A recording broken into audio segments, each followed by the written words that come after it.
Hello student, my self Anil Kumar Khanna, faculty of mathematics, nucleus career institute Jammu. आज हम maths में जो टॉपिक की बात करेंगे वो टॉपिक है फंक्शन और फलन। फलन की अगर गणितीय रूप से हम बात करें, गणित में बात करें तो शब्द है फलन। उस फलन की अगर हम गणित में बात करें तो फलन जो होता है वो एक ऐसा कंसेप्ट है जो एक या एक से अधिक राशियों पर डिपेंड होता है।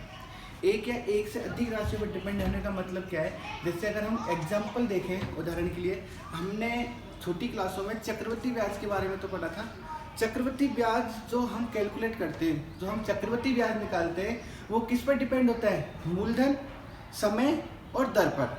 तो यहाँ पे जो चक्रवृद्धि ब्याज होगा वो उसको अगर हम फलन माने तो वो जिन राशियों पर डिपेंड होता है, कौन कौन सी राशि पर डिपेंड कर रहा है? वो समय, मूलधन और दर पर। तो इसी प्रकार ऐसी राशि जो एक या एक से अधिक राशियों पर डिपेंड होती है उसे हम फलन बोलते हैं। हाँ, अभी हमने जो बात की थी फंक्शन की, वो फंक्शन आपके बेसिक कंसेप्ट के अकॉर्डिंग तो फंक्शन वो होता है। अगर गणितीय रूप में पूरी तरह अगर हम गणितीय रूप में बात करें फंक्शन की, तो फंक्शन क्या होगा? एक ऐसा विशेष प्रकार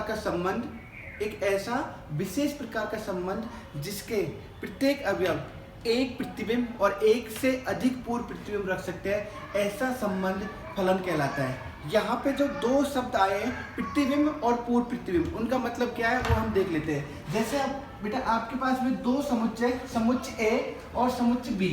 ये समुच्चय ए हो गया बेटा, ये समुच्चय बी हो गया। यहाँ से आपके पास में मैंने एक संबंध परिभाषित किया है जो है एफ। अगर समुच्चय ए में आपके पास में अवयव है ए बी सी डी, कितने अवयव है इसमें? 4 अवयव, ए बी सी डी। और समुच्चय बी में अवयव है 1 2 3 4। मैं यहाँ से एक संबंध स्थापित कर रहा हूँ समुच्चय ए के अवयवों से समुच्चय बी के अवयवों में। संबंध कुछ ऐसे स्थापित कर रहे हैं हम। ए का जो संबंध है वो 3 के साथ है, बी का जो संबंध है वो ए के साथ में, और डी का जो संबंध है वो 4 के साथ में, और सी का जो संबंध है वो किसके साथ में? 2 के साथ में। ये एक संबंध मैंने स्थापित किया है। यहाँ पे मैं जो संबंध, जो एफ मैंने संबंध बनाया है, उस संबंध को मैंने कहाँ से कहाँ तक किया है डिफाइन? मैंने ए से और बी तक। कहाँ से कहाँ तक किया बेटा? ए से बी तक। अब देखो, अगर हम इसमें संबंध को देखेंगे तो हम कहाँ से देखेंगे? पहले ए के अवयवों से बी के अवयव की तरफ। मतलब ए का अवयव कौन सा है? ए। कौन सा एलिमेंट है? ए। वो किसके साथ संबंधित है? 3 के साथ। बी का जो बी एलिमेंट है समुच्चय ए का, वो किसके साथ संबंधित है बेटा? 1 के साथ। ऐसे ही आपके सी और डी भी संबंधित है। तो अगर हम ए से बी की तरफ देखेंगे, मतलब ए से बी की तरफ देखेंगे, तो ए का जो प्रतिबिंब कहलाएगा वो क्या होगा? 3। और बी का जो प्रतिबिंब कहलाएगा वो क्या होगा? 1। और सी का जो प्रतिबिंब कहलाएगा वो होगा 2, और डी का जो प्रतिबिंब होगा वो क्या होगा बेटा? 4। अगर हमारा जो संबंध है वो ऐसे ही परिभाषित है ए से बी की तरफ, और हम अगर इसे बी के अवयवों की तरफ से ए की तरफ देखें तो क्या होंगे बेटा? वो पूर्व प्रतिबिंब। कैसे? एक का पूर्व प्रतिबिंब क्या है? ये जो परिभाषा है ये सेम ए से बी की तरफ ही रख रहे हैं हम, और इसे चेंज नहीं कर रहे हैं। बट हम जो देख रहे हैं वो कहां से देख रहे हैं? बी के एलिमेंटों से। तो एक का जो पूर्व प्रतिबिंब होगा, जो एक के जो पूर्व प्रतिबिंब होगा वो क्या होगा बेटा? A B. और 2 का जो पूर्व प्रतिबिंब होगा वो सी, 3 का जो पूर्व प्रतिबिंब होगा वो ए, और 4 का जो पूर्व प्रतिबिंब होगा वो क्या होगा? डी। अब आगे बात करते हैं, देखो इमेज और प्री इमेज। प्रतिबिंब और पूर्व प्रतिबिंब के अनुसार कौन सा संबंध फलन हो सकता है और कौन सा संबंध फलन नहीं हो सकता। यहाँ पे मैंने आपके पास में 3 एग्जांपल लिए हैं। सेट ए से सेट बी में एक संबंध एफ परिभाषित है। सेम यहाँ पे सेट ए से सेट बी में एफ संबंध परिभाषित है। सेम यहाँ से सेट ए से सेट बी में आपका एफ संबंध परिभाषित है। तो देखो बेटा, यहाँ पे इसमें देखो सेट ए में 1 2 3 जो अवयव है वो सारे के सारे अवयव अलग अलग अवयव से जुड़े हुए हैं। यहाँ पे जैसे एक को देखेंगे, 1 का प्रतिबिंब है ए, 2 का प्रतिबिंब है बी, और 3 का प्रतिबिंब है सी।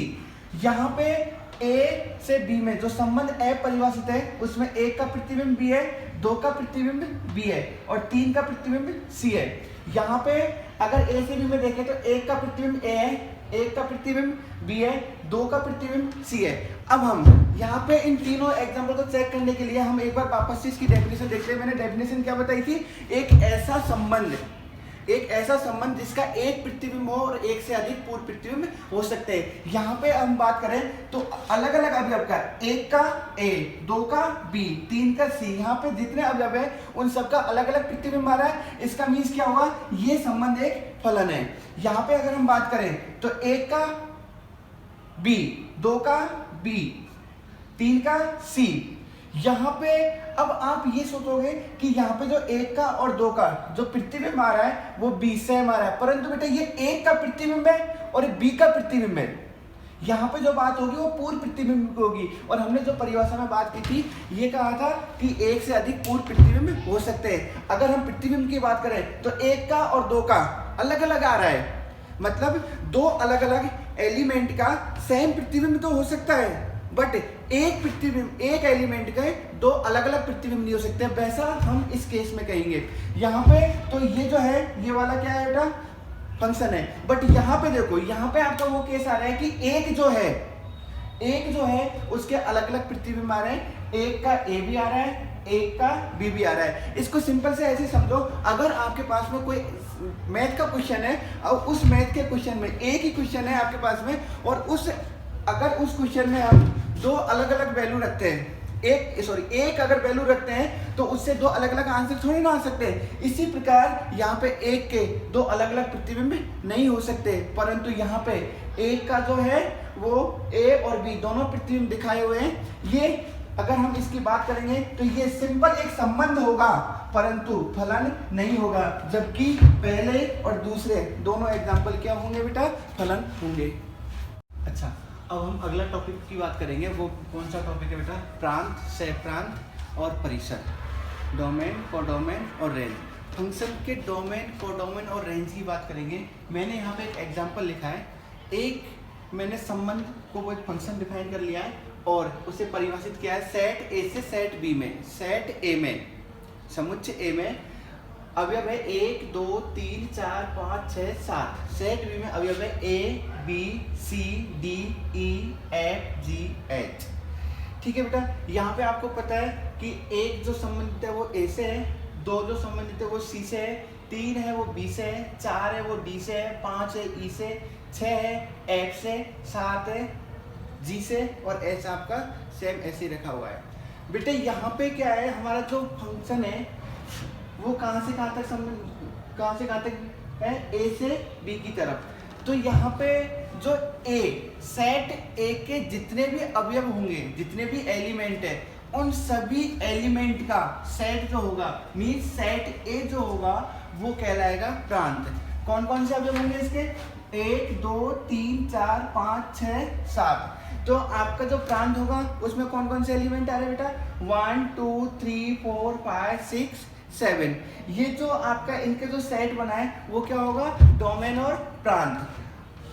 जो सेट बी है, हमारा जो फंक्शन ए से और बी में था परिभाषित, जो सेट बी है उस बी के जितने भी एलिमेंट आ रहे हैं, जितने भी अवयव आ रहे हैं, उन सभी का समुच्चय कहलाएगा सहप्रांत। कौन कौन से आ रहे हैं, A B C D E F G H.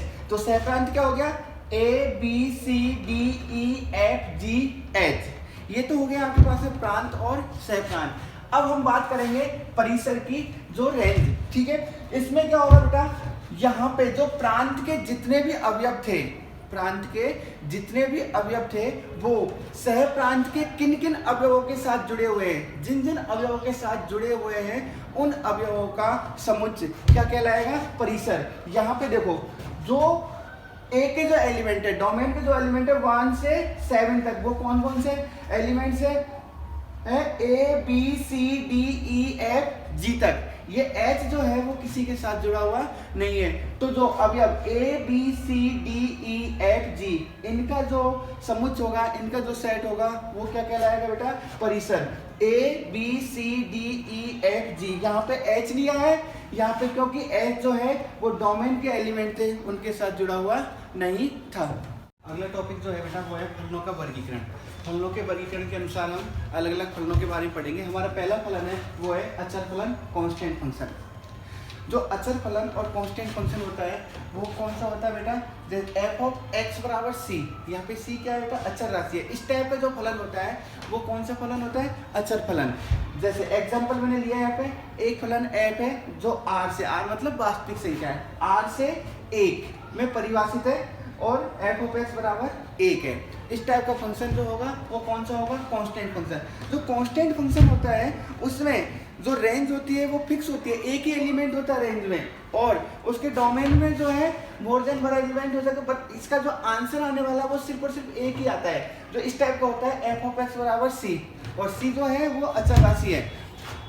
बेटा हम जो फंक्शन पढ़ेंगे उन फंक्शन का जिनका पॉसिबल ग्राफ है, जिनका हम ग्राफ बना सकते हैं, फिक्स है जिनका ग्राफ, उन सारे ग्राफों के बारे में बात करेंगे।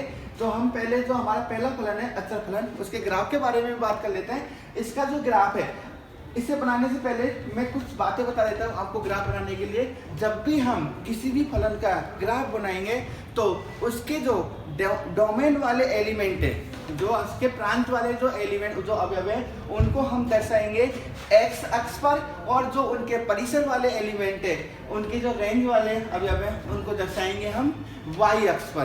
ग्राफ बनाने के लिए हमें क्या करना है बेटा, जो आपके डोमेन वाले जो एलिमेंट है उनको हम दर्शाएंगे x एक्सिस पर, और जो रेंज वाले एलिमेंट है उनको हम दर्शाएंगे y एक्सिस पर। हमारे पास में जो यहाँ पे जो फंक्शन है जो वो कौन सा बेटा, r से 1 तक, ठीक है। तो r मतलब सभी वास्तविक संख्या है, तो ये जो वास्तविक संख्या है वो कहाँ पे आनी चाहिए, x एक्सिस पे। अब आगे, और जो आपका 1 है वो कहाँ पे आना चाहिए बेटा, y एक्सिस पे हमेशा। अब आगे जितने फलन है आप उनमें याद रखना कि जो डोमेन के एलिमेंट है वो x एक्सिस पे आएंगे, और जो रेंज के एलिमेंट है वो y एक्सिस पे आएंगे।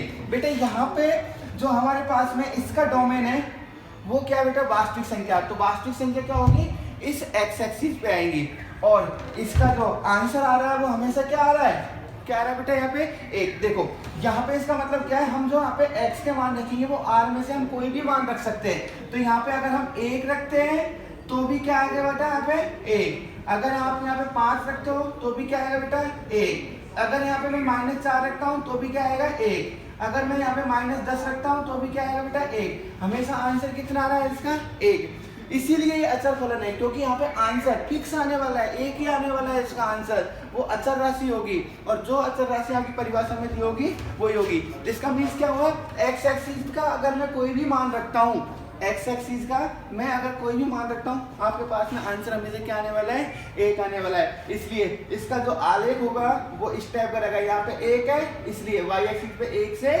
1 रेखा जाएगी जो x अक्ष के समांतर होगी। ऐसा जो आलेख बनेगा इसका वो क्या होगा बेटा, किस कौन से फलन का है, f ऑफ x बराबर 1 का।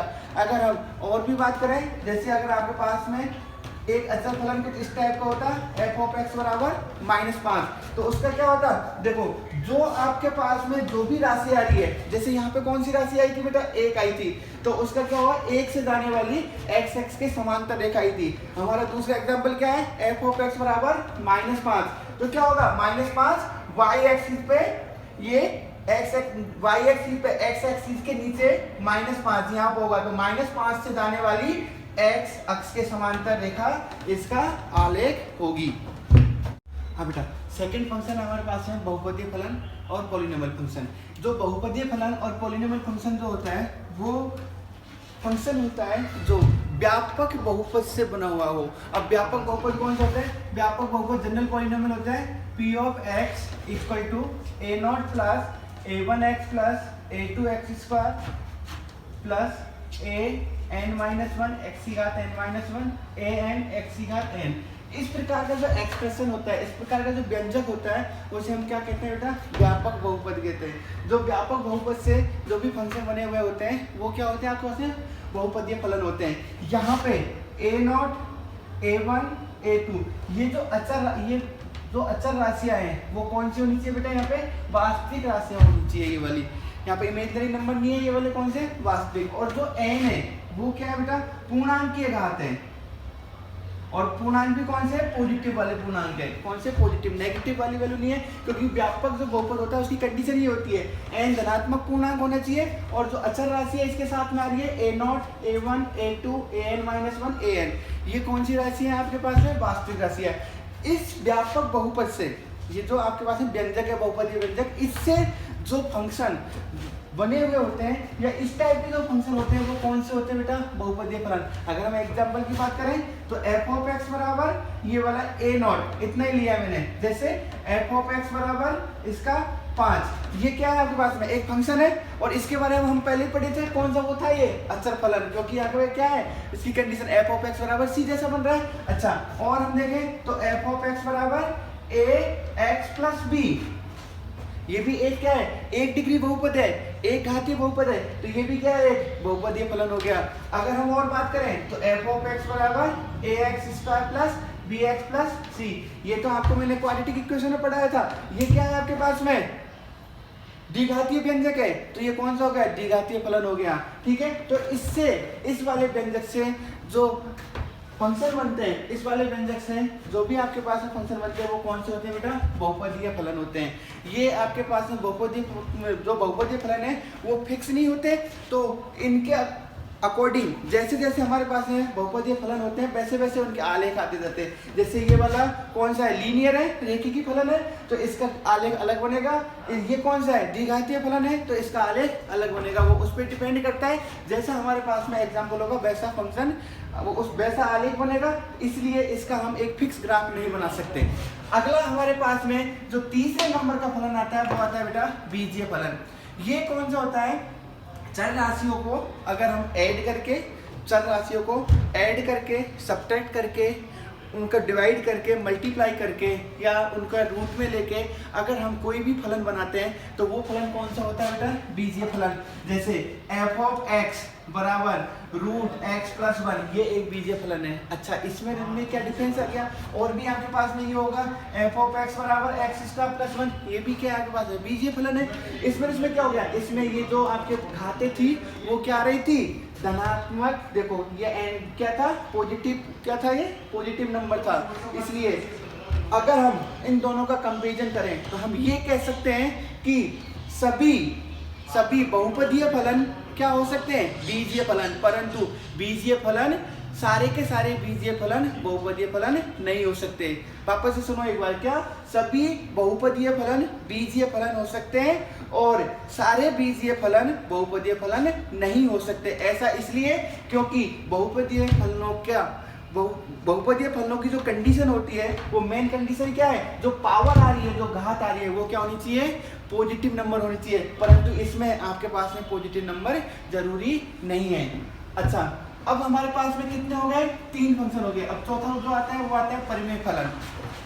अगर हम परिमेय फलन की बात करें तो परिमेय फलन क्या होता है बेटा, जो परिमेय संख्या होती है, परिमेय संख्या कैसी होती है, p बटे q के रूप की संख्या जहां q 0 नहीं होना चाहिए, इस ऐसे ही परिमेय फलन होता है।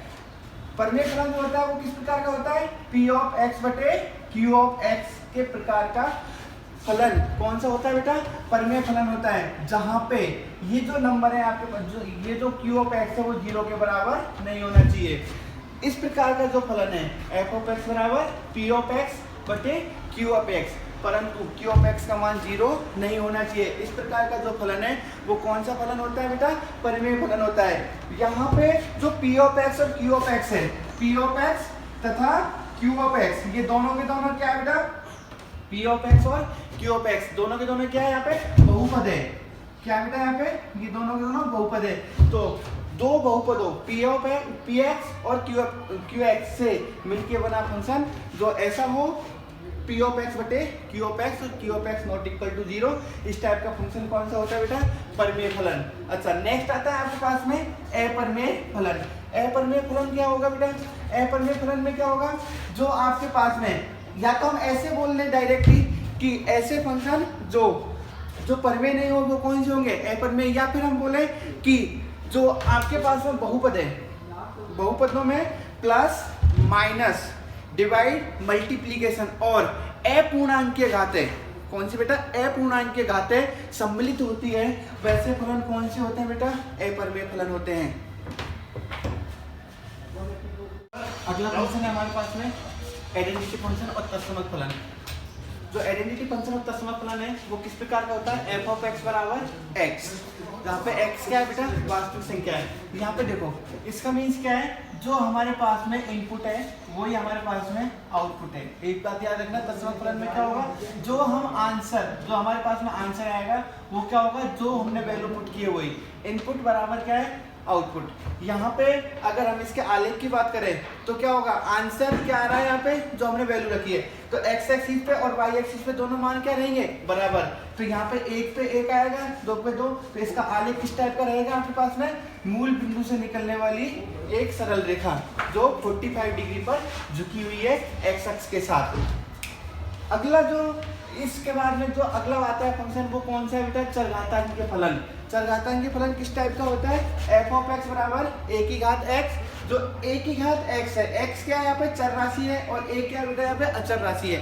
a का जो मान है वो 0 से बड़ा होना चाहिए, a का मान क्या होना चाहिए, 0 से बड़ा, और a का मान 1 नहीं होना चाहिए। इस टाइप का जो फंक्शन होगा वो कौन सा फंक्शन होगा बेटा, चरघातांकीय।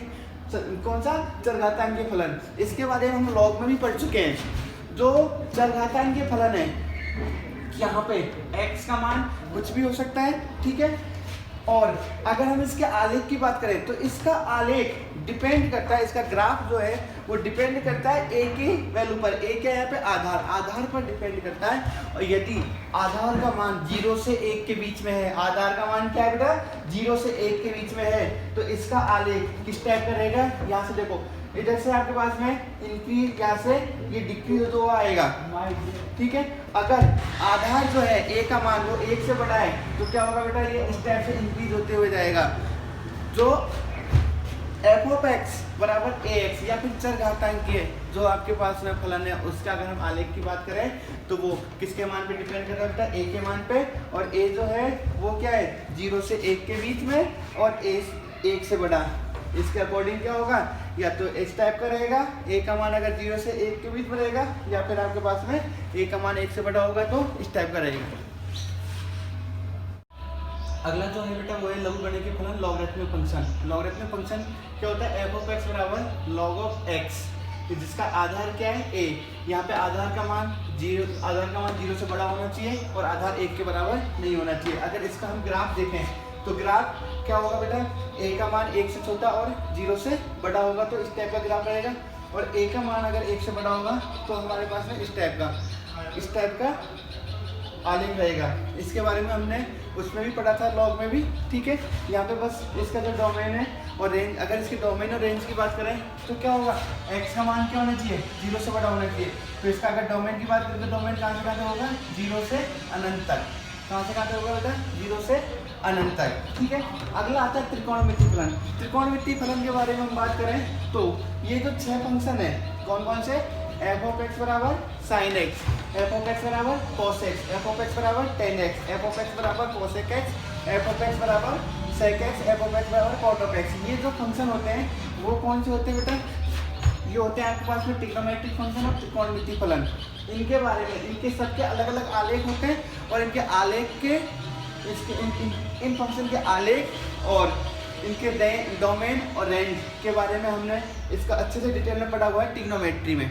इसके अलावा अगर ये जो ट्रिग्नोमेट्रिक फंक्शन है, इनका अगर हम इनका अगर रेसिप्रोकल लेते हैं तो वो जो फंक्शन बनते हैं उन्हें बोलते हैं हम इनवर्स ट्रिग्नोमेट्रिक फंक्शन, प्रतिलोम त्रिकोणमितीय फलन। वो भी इसमें आते हैं, जैसे f ऑफ x बराबर क्या है आपके पास में, y बराबर अगर मैं बात करूँ sin x, तो x बराबर, तो इस टाइप का फंक्शन होगा sin इनवर्स y। ये कौन से होंगे आपके पास में, इनवर्स ट्रिग्नोमेट्रिक फंक्शन में आते हैं, cos inverse x, tan inverse x, cosec inverse x, sec inverse x और cot इनवर्स x। इस टाइप के फंक्शन कौन से होते हैं आपके पास में, इनवर्स ट्रिग्नोमेट्रिक फंक्शन। परंतु ये जो इनवर्स फंक्शन जो होते हैं वो डिपेंड करते हैं कि आपके पास में डोमेन और रेंज क्या आ रहे हैं। मतलब हमें किसी फंक्शन का इनवर्स निकालने के लिए कुछ कंडीशन होती है, उनको फुलफिल करवाना होता है, उन्हें सेटिस्फाई करवाना होता है। अगर वो कंडीशन सेटिस्फाई हो रही है फंक्शन के लिए तो ही हम उसका इनवर्स कैलकुलेट कर सकते हैं। इसके बाद में हम आगे डिटेल में पढ़ेंगे कि कैसे इनवर्स फंक्शन निकालते हैं। बस ये था कि अगला जो टाइप है वो कौन सा है, इनवर्स ट्रिग्नोमेट्रिक फंक्शन का। तो इस टाइप के फंक्शन होते हैं, ये कैसे कैलकुलेट होते हैं, कहाँ पे परिभाषित हुए, वो आगे जो टॉपिक आएगा उसमें हम बात करेंगे। अच्छा, अगला फंक्शन आता है बेटा हमारे पास है मापांकीय फलन, मॉडुलस फंक्शन। जिसे हम जो मापांकीय फलन और मॉडुलस फंक्शन जो होता है एफ ऑफ एक्स बराबर मॉड ऑफ एक्स, इसे हम ऐसे लिखते हैं एफ ऑफ एक्स बराबर मॉड ऑफ एक्स। इसका मीन्स क्या है कि हमारे पास में इस फंक्शन का आउटपुट, इसका आंसर हमेशा और हमेशा क्या आता है बेटा, धनात्मक आता है। वो क्या होता है, मापांकीय फलन, इसका आंसर हमेशा क्या आएगा, धनात्मक। याद रखना इस टाइप पे जो चिन्ह होता है वो किसके लिए आता है, मापांकीय फलन के लिए। यहाँ पे देखो इसके जो मापांकीय फलन है एफ ऑफ एक्स बराबर मॉड ऑफ एक्स, इसे हमें कैसे परिभाषित करते हैं, इसका आंसर होगा वो x होगा यदि x का मान क्या रहेगा, 0 या 0 से बड़ा, या फिर -x आएगा कब, जो x का मान क्या रहेगा, 0 से छोटा। ऐसा यहाँ पे नेगेटिव क्यों लगा है, क्योंकि हमारे पास में यहाँ से संख्या कौन सी आने वाली है, नेगेटिव, परंतु हमें उन्हें क्या बनाना है, पॉजिटिव। पॉजिटिव क्यों बनाना है, क्योंकि इसका जो इसका मकसद होता है, इसका मकसद क्या होता है, आंसर्स को पॉजिटिव बनाना। तो यहाँ पे अगर मैं इतना ही रखता है इन संख्याओं के लिए भी, तो यहाँ पे नेगेटिव रखते तो हमारे पास में आंसर क्या रहता है, नेगेटिव। परंतु उस नेगेटिव को पॉजिटिव करने के लिए हमने क्या किया, यहाँ पे माइनस से मल्टीप्लाई कर दिया, तो आंसर क्या आने वाला है बेटा, यहाँ पे पॉजिटिव। तो इस टाइप का जो फंक्शन होता है वो कौन सा होता है, मापांकीय फलन।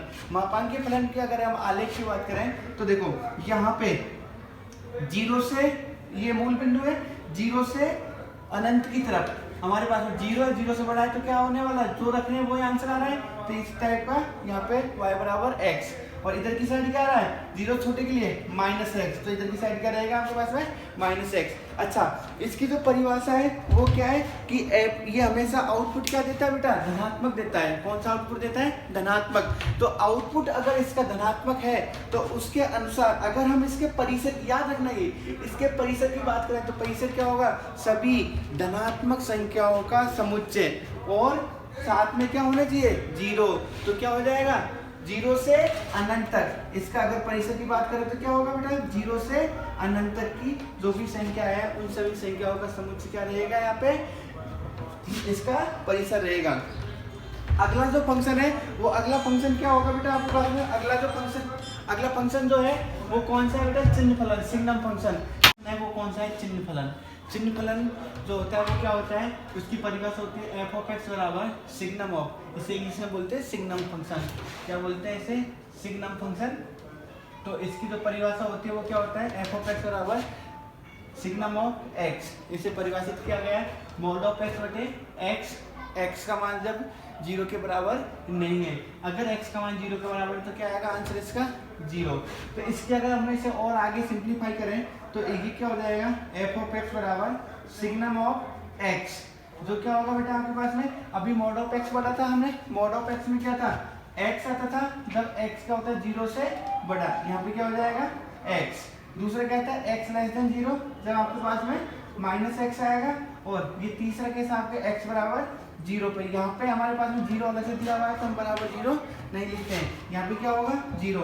इन्हें कैंसिल करते हैं, इन्हें कैंसिल करेंगे तो क्या हो जाएगा, signum of x equal to 1 x बड़ा है 0 से, -1 x छोटा है 0 से, 0 x बराबर 0 पर क्या आएगा बेटा, यहाँ पे सिग्नम ऑफ x क्या हो जाएगा, x बड़ा है 0 से 1, x छोटा है 0 से -1, x बराबर 0 पे क्या आएगा बेटा, यहाँ पे 0। जो इस टाइप का ये जो फंक्शन है वो कौन सा फंक्शन होगा, सिग्नम फंक्शन। अगर हम इस फंक्शन के बात करें डोमेन की, तो डोमेन क्या होगा, सभी वास्तविक संख्या है, क्योंकि यहाँ पे x का मान कुछ भी हो सकता है। और परिसर की अगर हम बात करें तो परिसर में सिर्फ और सिर्फ देखो आंसर कैसे आ रहा है, जब 0 से बड़ा है मान तो 1 आ रहा है, 0 से छोटा है तो -1, और 0 पे कितना आ रहा है, 0। इसका परिसर सिर्फ और सिर्फ 3 अवयवों से मिलकर बना हुआ है। वो कौन सा है, 1, कौन से बेटा, -1, 0 और 1, ये 3 अवयव है इसमें, कौन से, -1, 0, 1। तो सिग्नम फंक्शन का परिसर क्या हो जाएगा, 3 अवयव वाला परिसर हो जाएगा, वो है -1, 0 और 1। अब अगर हम आगे बात करें इसके आलेख की, तो आलेख में क्या होगा, ये आपके पास में x एक्सिस होगी बेटा इसकी, और ये होगी आपके पास में y एक्सिस, x एक्सिस, और ये होगी आपके पास में y एक्सिस।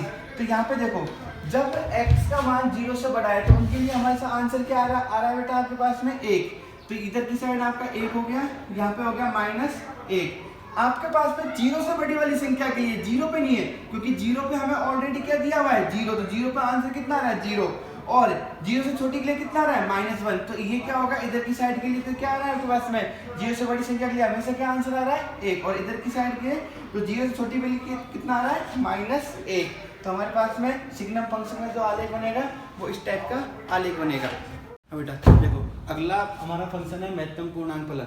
महत्तम पूर्णांक फलन को हम दर्शाते हैं f(x) = box of x। Box का मीन्स क्या होता है महत्तम पूर्णांक फलन। ये जो आपके बॉक्स है, यहाँ पे बॉक्स के अंदर जो भी वैल्यू आएगी, जो भी वैल्यू होगी उससे हम किसको दर्शाएंगे महत्तम पूर्णांक फलन को।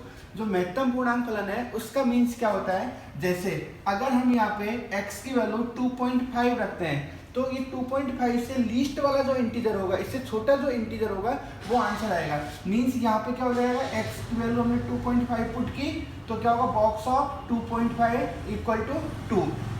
2.5 से छोटा वाला जो इंटीजर है, छोटा वाला जो पूर्णांक है वो कितना आ रहा है बेटा यहाँ पे 2, तो आंसर क्या होगा 2.5 का 2। नेक्स्ट इफ x = 2, अगर कोई इंटीजर है तो वैल्यू क्या रहेगी, x की वैल्यू आपने यहाँ पे 2 रखी तो क्या हो जाएगा बेटा 2, इंटीजर पे वैल्यू क्या आ रही है 2। जो इंटीजर पे वैल्यू आ रही है वो सेम इंटीजर आ रहा है, पॉइंट में जो आ रही है उससे लीस्ट वाला इंटीजर। अगर नेगेटिव में होगी वैल्यू x = -2.5 है तो क्या होगा बेटा इसका आंसर -2.5। अच्छा नेगेटिव में है तो नेगेटिव में छोटा वाला इंटीजर कौन सा होगा -3, तो क्या होगा -2.5 = -3। तो इसका मीन्स क्या होगा जो महत्तम पूर्णांक फलन में जो आंसर आता है वो क्या होता है लीस्ट वाला इंटीजर आता है, लीस्ट वाली जो वैल्यू होती है वो आंसर आता है। तो f(x) जो है महत्तम पूर्णांक फलन में f(x) = क्या होगा बॉक्स ऑफ x से दर्शाएंगे। अच्छा अब इसके आगे अगर हम इसके आलेख को देखें तो आलेख के लिए क्या होगा, आपको पता है कि जैसे मैं एग्जांपल बताता हूँ आपको, 0 से 1 तक की संख्या है, 0 से 1 तक की मतलब 0.1, 0.2, 0.3 इस टाइप की जो वैल्यू होंगी, 0.9999 तक की वैल्यू, उन सब के लिए आंसर क्या आने वाला है बेटा 0, क्योंकि 0. सिर्फ जो छोटा वाला इंटीजर होगा वो क्या रहेगा हमारे पास में 0। तो आपको पता है अगर हम 0.9 तक यहाँ तक 1 से थोड़ी छोटी तक अगर हम वैल्यू पुट करते हैं तो उसके लिए हमारे पास में आंसर हमेशा क्या आने वाला है 0। तो यहाँ से 0 से लेके और 0.99 तक की वैल्यू अगर हम रखेंगे 1 के अलावा, यहाँ से यहाँ तक कि 1 के अलावा अगर हम वैल्यू रखेंगे उनके लिए सबके लिए आंसर क्या आने वाला है बेटा 0 0 0। तो कहाँ से कहाँ तक रहेगा, यहाँ से यहाँ तक जाएगा। बट अगर हमने 1 रखी वैल्यू तो 1 पे इंटीजर पे क्या आने वाला है बेटा 1, तो कहाँ पे जाएगी वैल्यू ये यहाँ पे जाएगी। इसी प्रकार अगर हम आप यहाँ से 1.1, 1.2, 1.999 तक की अगर वैल्यू पुट करेंगे तो उनके लिए सबके लिए क्या आने वाला है आंसर 1 ही आने वाला है। जैसे ही हमने यहाँ पे 2 पे वैल्यू पुट की तो 2 पे आंसर क्या रहेगा बेटा यहाँ पे क्या होगा 2। तो यहाँ पे यहाँ से यहाँ तक की वैल्यू के लिए क्या रहेगी, यहाँ पे आंसर क्या रहेगा 1। जैसे इसी प्रकार अगर हम आगे बढ़ेंगे तो 3 तक आपका इस टाइप से आएगा, और अगर हम आगे बढ़ते हैं तो 3 पे क्या रहेगी 3 इस टाइप से होगा।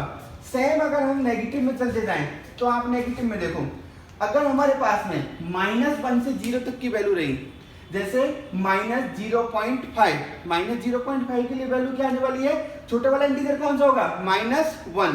तो हमारे पास में जैसे ही हम इससे नीचे आएंगे तो हमारे पास में देखो -1 पे तो वैल्यू क्या आने वाली है -1, और इससे छोटी वाली जो भी नंबर होगा उन सब के लिए हमारे पास में क्या आने वाला है बेटा ये आंसर आने वाला है। तो यहाँ पे रहेगा ओपन और यहाँ पे रहेगा क्लोज। इसी प्रकार अगर हम आगे बढ़ेंगे तो इस टाइप से रहेगा। अच्छा ये जो हमें आलेख दिख रहा है वो कैसे दिख रहा है, एक लैडर टाइप दिख रहा है, क्या बन रही है एक लैडर बन रही है, तो हम इसे क्या बोलते हैं सीढ़ी नुमा आलेख भी बोलते हैं इसका। यहाँ पे जो वैल्यू है देखो इंटीजर पे एग्जैक्ट इंटीजर आ रहा है, जैसे यहाँ पे मैंने -2 रखा तो आंसर भी क्या आ रहा है आपके पास है -2 आ रहा है, और जैसे ही हम पॉइंटर वाली रखेंगे उससे छोटी वाली वैल्यू क्या आएगी आपके पास में, उससे छोटा वाला इंटीजर उसका आंसर रहेगा। बेटा अगला फंक्शन है हमारा भिन्नात्मक भागफलन। भिन्नात्मक भागफलन का हम भिन्नात्मक भागफलन को दर्शाते हैं f(x) = fractional part of x। इस करली ब्रैकेट के अंदर x लिख के इससे दर्शाते हैं। इसका मतलब क्या होता है, जो हमने अभी महत्तम पूर्णांक के फलन देखा था उसमें क्या हो रहा था, लीस्ट वाली वैल्यू आंसर आ रही थी, लीस्ट वाला इंटीजर आता। बट यहाँ पे जो पॉइंट के बाद में नंबर होगा, जैसे मैंने वहाँ पे क्या लिखा था x = 2.5, वहाँ पे आंसर आ रहा था 2, बट यहाँ का आंसर क्या आएगा 0.5 आएगा। समझ में आया। अच्छा यहाँ पे देखो जैसे x = 2.5 है तो क्या होगा बेटा f(, यहाँ से f(2 2.5 इक्वल टू 2.5, आंसर क्या रहेगा, इंटीजर हट जाएगा और जो आंसर रहेगा वो आपके पास में क्या रहेगा यहाँ पे 0.5, तो आंसर क्या आएगा 0.5। मतलब यहाँ से जो इसका भिन्न वाला पार्ट है, जो फ्रैक्शनल पार्ट आ रहा है, वो आपका आंसर रहेगा, जो इंटीजर है वो रिमूव हो जाएगा। तो उसमें इसमें डिफरेंस हो गए, देखें तो क्या होगा, ये क्या कर रहा है हमारे पास में पॉइंट वाला नंबर ले रहा है, और ये क्या है आपके पास में, अगर बात करें तो पहले वाले फंक्शन के अकॉर्डिंग ये है महत्तम पूर्णांक का पार्ट, और ये कौन सा है भिन्नात्मक भाग का। तो क्या होगा, अगर हम इसे परिभाषित करें दोनों के अकॉर्डिंग, तो क्या होगा, fractional part x equal to x जो ओरिजिनल वैल्यू है माइनस बॉक्स ऑफ x। इसका मतलब क्या हुआ कि जो हमारे पास में वैल्यू है उसमें से इंटीजर को हटा दो, और इंटीजर हम कैसे माइनस करेंगे, जब हम इसका बॉक्स ले लेंगे। तो f of x equal to fractional part of x को हम कैसे दर्शा सकते हैं, x minus box of x। अच्छा, अब इसके बाद में हम बात करते हैं इसके आलेख की। आपको पता है बेटा, देखो सिंपल से एग्जांपल लेते हैं, 1 से और 2 तक की वैल्यू होंगी, 1.1 से 1.999 तक की वैल्यू होंगी, उनके लिए आंसर क्या आने वाला है। जैसे अगर 1.1 हुआ तो 0.1, 1.2 हुआ तो 0.2, 1.3 हुआ तो 0.3। मतलब अगर हम जैसे ही अगर इंटीजर पे जाएंगे, जैसे हमने यहाँ पे गए 2 पे, तो f of 2 x equal to, अगर 2 पे गए तो f of 2 equal to fractional part of 2। यहाँ पे पॉइंट के बाद में कोई वैल्यू नहीं है, तो ये क्या हो जाएगा 2.0 के समथिंग, तो आंसर क्या आएगा 0। तो अगर इंटीजर पे जा रहे हैं तो वैल्यू क्या आने वाली है हमारे पास में 0। तो यहाँ पे देखो, अगर हम इसका आलेख बनाएंगे, जैसे आपने यहाँ पे देखा 0.1, तो आंसर भी क्या आने वाला है 0.1, 0.2 तो आंसर क्या आने वाला है 0.2 या 0.2, 0.3 तो क्या आएगा 0.3। अगर हम 1.1 पे गए तो आंसर क्या आएगा 0.1, 1.2 पे गए तो 0.2, इस टाइप से आएगा। तो यहाँ से यहाँ तक जो आलेख जाएगा आपका यहाँ पे, तो यहाँ पे क्या रहेगा 1 तक, 1 पे वैल्यू क्या आने वाली है, वापस से 1 पे वैल्यू क्या आ जाएगी 0 आएगी, परंतु तो 1 पे हम इसे क्या करेंगे ओपन कर देंगे, इसका मीन है कि 1 पे वैल्यू नहीं है, वो क्या हो गई आपकी 0। बट यहाँ से यहाँ तक के लिए हमारे पास में क्या रहेगा सेम ये वाला।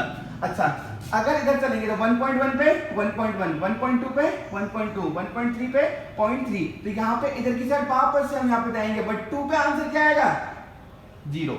सेम यहाँ पे सेम ऐसे चलते जाएंगे, बट यहाँ पे 3 पे आंसर क्या आएगा 0। ये इसका जो आलेख होगा वो इस टाइप का रहेगा यहाँ पे, और सेम इधर की साइड आएगा, इस पे वैल्यू आपके पास में क्या रहेगी, इंटीजर जो भी है इंटीजर पे वैल्यू क्या रहेगी बेटा आपके पास में 0 0 रहेगी। ये आपके पास में इस टाइप का इसका आलेख रहेगा। ये किसका आलेख है बेटा, ये किसका आलेख है फ्रैक्शनल पार्ट का।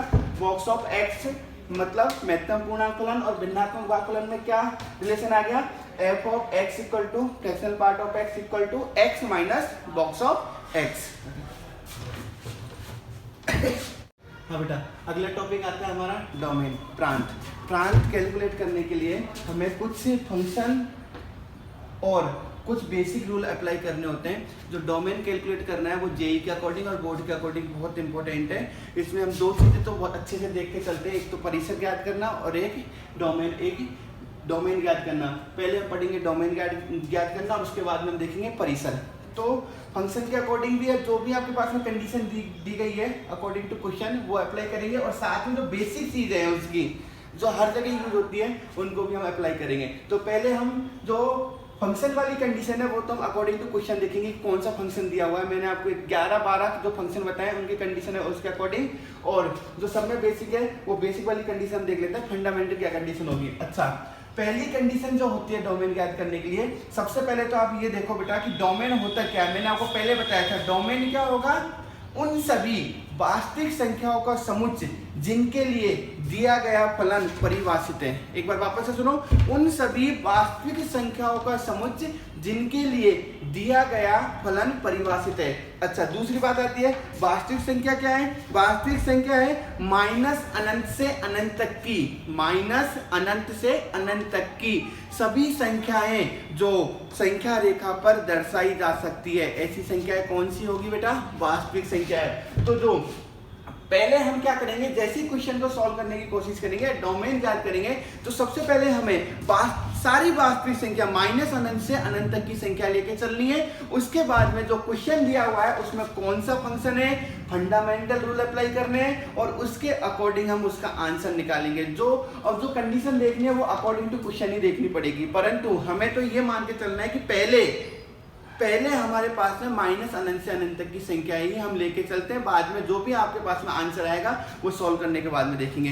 तो जो इसके फंडामेंटल मतलब सब में जो यूज हो सकते हैं वो रूल देख लेते हैं। पहला रूल नंबर 1 आता है कि अगर आपके पास में किसी फलन में इवन रूट दिया हुआ है, इवन रूट का मतलब क्या है बेटा, किसी भी एक्सप्रेशन, किसी भी व्यंजक की घात 1/2, 1/6, 1/4, 1/8, 1/20 इस टाइप की दी हुई है, तो उस टाइम में हम क्या करते हैं, उस जो व्यंजक आ रहा है रूट के अंदर, उस व्यंजक को 0 से बड़ा या 0 के बराबर करते हैं और वहां से हम आंसर निकालते हैं। जैसे उदाहरण के लिए अगर आपके पास में f of x equal to root of x square minus 1 आ रहा है, तो हम क्या करेंगे, x स्क्वायर माइनस 1 को 0 से बड़ा या 0 के बराबर करेंगे और इसे आगे सिंप्लीफाई कर लेंगे, जो भी आंसर आएगा वो आंसर होगा। अगर आपको पता है बेटा, क्योंकि मैंने अभी बताया था कि वास्तविक संख्याओं पर हम फलन का प्रांत ज्ञात करते हैं, अगर यहाँ पे नेगेटिव हो गया, अब आप कह सकते हो कि इसे लेस देन क्यों नहीं लेते, अगर नेगेटिव हो गया तो वो क्या हो जाएंगे बेटा, काल्पनिक संख्या, आयोटा वाली, कॉम्प्लेक्स नंबर में पढ़ते हैं वो वाली संख्या हो जाएंगी। इसलिए हम क्या करते हैं, 0 या 0 से बड़ा, 0 के बराबर या 0 से बड़ा लेते हैं। ये आपका फर्स्ट वाला। सेकंड वाला है आपके पास में कि अगर आपके पास में कोई भी फलन दिया हुआ है, उसका हर, उसका डिनोमिनेटर, उसका हर और डिनोमिनेटर 0 के बराबर नहीं होना चाहिए, क्योंकि उस टाइम पे संख्या क्या होती है, अपरिभाषित रहती है। जैसे अगर आपके पास में कोई फलन दिया हुआ है f of x equal to p of x upon q of x, ये 0 के बराबर नहीं होना चाहिए, क्योंकि 0 के बराबर होगा तो बट्टे में 0 आ गया और बट्टे में 0 आ गया, इसका मतलब ये क्या है, अपरिभाषित। तो दूसरी कंडीशन क्या होती है कि हर को हमेशा 0 के बराबर नहीं रखना है, नॉट इक्वल टू 0 करना है। बात क्लियर हुई। थर्ड वाला है, अगर आपके पास में दो फंक्शन है f1 जिसका डोमेन है d1, दूसरा फंक्शन है f2x जिसका डोमेन है d2। हमने इन दोनों फलन को मिलाकर एक फंक्शन बनाया है g ऑफ x, जो है f1 प्लस f2 या फिर f1 minus f2, f1x minus f2x, या फिर f1x इंटू f2x, या फिर f1x बटे f2x। इस टाइप से, मतलब हमारे पास में दो फलन दिए हुए हैं, f1 और दूसरा है f2। f1 का डोमेन हमें पता है d1 और f2 का डोमेन हमें पता है d2। इन दोनों फलनों के योग, व्यवकलन, गुणा, भाग से हमने अगर कोई फंक्शन बनाया है g, हम एडिशन से बना सकते हैं, सब्ट्रैक्शन से बना सकते हैं, मल्टीप्लिकेशन से और यहाँ पे डिवीजन से। अगर ऐसा कोई फलन बनाया है तो इन सब में हमारे पास में जो डोमेन रहेगा वो क्या रहेगा, दोनों का इंटरसेक्शन। ये तीनों की बात कर रहा हूं मैं अभी, इसके बाद में करूंगा। क्या रहेगा बेटा, इनका इंटरसेक्शन, मतलब यहाँ से जो वैल्यू आ रही है, यहाँ से जो वैल्यू आ रही है, उनका हमें क्या लेना है, कॉमन लेना है। दोनों में ओवेनिस्ट मान कौन से आ रहे हैं। अगर बटे वाला है तो बटे वाले में भी इंटरसेक्शन लेना है, परंतु इस कंडीशन के अकॉर्डिंग, रूल नंबर 2 के अकॉर्डिंग क्या माइनस करना है बेटा, जहां पे f2 क्या हो रहा है बेटा, f2 0 हो रहा है, मतलब ये जो जहां पे ये f2 0 हो रहा है वो इनके इंटरसेक्शन में से माइनस कर देना है। बेटा देखो, हम जो डोमेन के बारे में बात कर रहे थे उसके एग्जांपल देखते हैं। f ऑफ x बराबर, पहला एग्जांपल है f ऑफ x बराबर 5 साइन रूट पाई स्क्वायर बटे 16 माइनस एक्स स्क्वायर। इसका हमें प्रांत ज्ञात करना है। और दूसरा एग्जांपल ये, इसका भी हमें प्रांत ज्ञात करना है। तो आपका पहला एग्जांपल है, उसके लिए हम देखते हैं। बेटा ये जो फलन है वो कौन सा आ रहा है, ट्रिग्नोमेट्रिक फंक्शन है। आपके पास में यहाँ पे क्या आ रहा है, इवन रूट आ रहा है। और ट्रिग्नोमेट्रिक फंक्शन में मैंने आपको बताया था कि जो ट्रिग्नोमेट्रिक फंक्शन होता है, साइन यहाँ पे जो दिया हुआ है, साइन की बात करेंगे। साइन जो है वो सभी वास्तविक संख्याओं के लिए परिभाषित होता है। बट यहाँ पे ये क्या आ रहा है, इवन रूट आ रहा है। रूट आ रहा है ना, इसकी घात कितनी है, पाई स्क्वायर बटे 16 माइनस एक्स स्क्वायर की कितनी घात है, 1/2। तो मैंने आपको बताया था रूल नंबर 1 के अनुसार कि जो रूट के अंदर जो भी व्यंजक आता है वो क्या होना चाहिए, 0 या 0 से बड़ा। तो हम इसके अकॉर्डिंग इसका डोमेन कैलकुलेट करेंगे। ये कंडीशन यहाँ पे अप्लाई होगी। तो यहाँ पे क्या होगा कि पाई स्क्वायर बटे 16 माइनस एक्स स्क्वायर क्या होना चाहिए, 0 या 0 से बड़ा। क्या होना चाहिए बेटा, 0 या 0 से बड़ा। अच्छा, अब हमें जो हमने इनिक्विलिटी बेसिक मैथमेटिक्स में इनिक्विलिटी सॉल्व की थी उसके अकॉर्डिंग आपको पता है कि ये कैलकुलेट करने के लिए जो x है, जो चर राशि है, वो हमेशा क्या होनी चाहिए, धनात्मक होनी चाहिए। क्या होनी चाहिए बेटा, धनात्मक। तो पहले हम इस चर राशि को धनात्मक करेंगे। तो चर राशि को धनात्मक करने के लिए क्या करेंगे, माइनस कॉमन लेंगे। तो जैसे हमने माइनस कॉमन लिया, x square minus pi square बटे 16 is greater than equal to 0। अब यहाँ पे नेगेटिव नहीं होना चाहिए, और जैसे ही हम इस नेगेटिव को हटाने की कोशिश करेंगे तो माइनस से मल्टीप्लाई करना होगा, और माइनस से मल्टीप्लाई करने का मतलब क्या है, इनइक्वलिटी का साइन चेंज हो जाता है। आप जो फंडामेंटल मैथमेटिक्स में मैंने आपको रूल बताए थे, उन रूलों के अकॉर्डिंग मैं इसे सॉल्व कर रहा हूँ। ये हो गया आपके पास में लेस देन इक्वल टू 0। अब इसे हम बेबीकर मेथड से सॉल्व करेंगे। क्या हो जाएगा बेटा, x माइनस पाई बटे 4 और x प्लस पाई बटे 4 फैक्टर किए मैंने इसके, और फैक्टर करने के अनुसार ये मैंने आपको सब पढ़ाया हुआ है पहले, उसके अनुसार मैंने फैक्टर किए और फैक्टर के अकॉर्डिंग ये बन गया। अब क्या करेंगे, संख्या रेखा पर दर्शाएंगे। संख्या रेखा पर क्या है, माइनस पाई बटे 4 और इधर क्या आएगा, पाई बटे 4। साइन कैसे देते हैं, प्लस माइनस प्लस। हमें क्या रखना है, लेस देन इक्वल टू 0 रखना है। तो लेस देन इक्वल टू 0 का मतलब क्या है, नेगेटिव वाला साइन देखना है। और नेगेटिव वाला साइन कहां से कहां तक आ रहा है बेटा, माइनस पाई बाय 4 से प्लस पाई बाय 4। तो इसका मीन्स क्या हुआ, x का मान कहां से कहां तक हो गया, x हमारा हो गया x less than equal to pi by 4 और greater than equal to pi by 4। और इसे अंतराल रूप में लिखेंगे तो क्या आएगा, माइनस पाई बाय 4 से पाई बाय 4। क्या होगा इसका आंसर बेटा, माइनस पाई बाय 4 से पाई बाय 4। ये जो फलन है हमारे पास में f ऑफ x बराबर 5 sine root pi square by 16 minus x square का जो प्रांत होगा वो कहां से कहां तक होगा, माइनस पाई बटे 4 से पाई बटे 4 तक। अच्छा, अगला हमारे पास में है बेटा क्वेश्चन, f ऑफ x बराबर log 2 log 3 log 4 x। इसका हमें प्रांत निकालना है। आपको मैं लॉग में अच्छे से बता चुका हूं, और अभी मैंने आपको कंडीशन बताई थी उसके अकॉर्डिंग क्या है कि लॉग के आगे जो भी इनपुट है, जैसे लॉग यहाँ पे x स्क्वायर प्लस 2 या फिर लॉग ABC, ये जो है ये सारे के सारे जो इनपुट आ रहे हैं वो हमेशा क्या होने चाहिए आपके पास में, 0 से बड़े। और इसका जो आधार आता है लॉग का, ये जो आधार है यहाँ पे कितना आधार, 2 3 4, ये आधार हमेशा क्या होना चाहिए बेटा, 0 से बड़ा और 1 के बराबर नहीं होना चाहिए। तो उसके अनुसार अगर हम देखें, यहाँ से स्टार्ट करते हैं, ये पहला लॉग है, उसके बाद में इसके लिए ये वाला इनपुट हो गया। तो इस लॉग के लिए ये जो इनपुट है यहाँ से यहाँ तक का इनपुट है वो क्या होना चाहिए, 0 से बड़ा होना चाहिए। इसी कंडीशन पे अगर हम इसे सॉल्व करते हैं तो इस लॉग के लिए क्या हो जाएगा बेटा, लॉग आधार 3 log 4x क्या होना चाहिए, 0 से बड़ा। अब आपके पास में लॉग का जो सूत्र है उसके अनुसार अगर हम इसको इस लॉग को हटाएंगे हल करने के लिए तो क्या होगा, 3 की घात 0 लग जाएगा। ये सारे सूत्र आपने पढ़े हुए हैं। क्या हो जाएगा, log 4x बड़ा है 3 की घात 0 से। फिर क्या होगा बेटा, log 4x, आपको पता है किसी की घात 0 होती है तो क्या होता है आंसर 1। फिर क्या आ जाएगा x, जैसे ही आप इस लॉग को हटाओगे तो क्या हो जाएगा, बड़ा है 4 की घात 1 से। तो x किसके बड़ा हो गया बेटा, 4 से।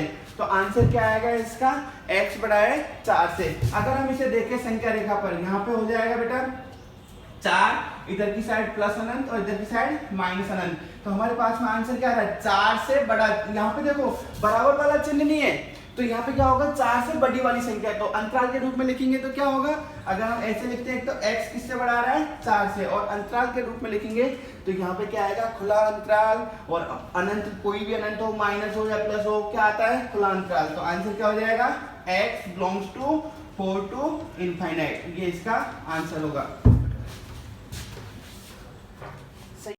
अगला क्वेश्चन है हमारा, इसका प्रांत ज्ञात करना है। f ऑफ x बराबर रूट log 3 माइनस एक्स बटे एक्स, आधार कितना है 10।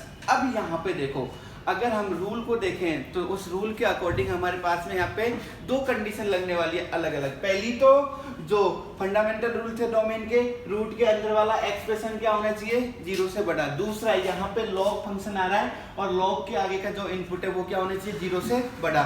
ये दोनों के दोनों कंडीशन हम यहाँ पे अप्लाई करेंगे। पहली कंडीशन, फर्स्ट कंडीशन के अनुसार क्या होगा बेटा, फर्स्ट जो कंडीशन अप्लाई करेंगे, रूट के अंदर का जो भी व्यंजक आ रहा है वो किससे बड़ा होना चाहिए, 0 से बड़ा। इसका मीन्स क्या हुआ, log 10 3 माइनस एक्स बटे एक्स, रूट के अंदर का व्यंजक क्या होना चाहिए, 0 या 0 से बड़ा। पहली कंडीशन ये। तो पहली कंडीशन के अनुसार क्या होगा, log हटाएंगे तो ये क्या हो जाएगा, 3 माइनस एक्स बटे एक्स बड़ा है बराबर है 0 की घात, सॉरी 10 की घात 0 से। तो 10 की घात 0 मतलब क्या होगा, 1। तो 3 माइनस एक्स बटे एक्स बड़ा बराबर है किससे, 1 से।